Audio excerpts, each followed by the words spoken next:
If this error is stopping you from getting work done, don't worry, as there are plenty of ways you can fix it. So first off, use the Office Activation Troubleshooter. To run it, close all Office applications, download the troubleshooter from the official Microsoft website, and you will need to select the correct version of Office you are trying to install. Then, proceed with the on-screen instructions to complete the process. Now once the troubleshooter is downloaded, install it, and run it, then apply the suggested fixes.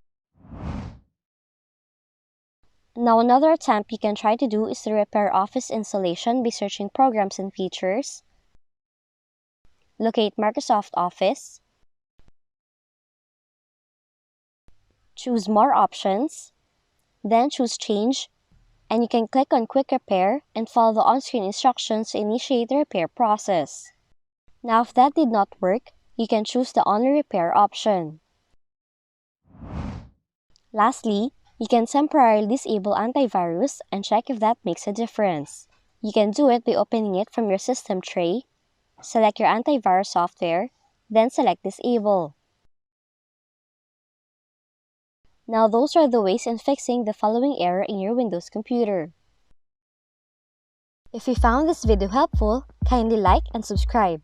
You may also click and turn on the notification bell so you can be notified from whenever we release new videos.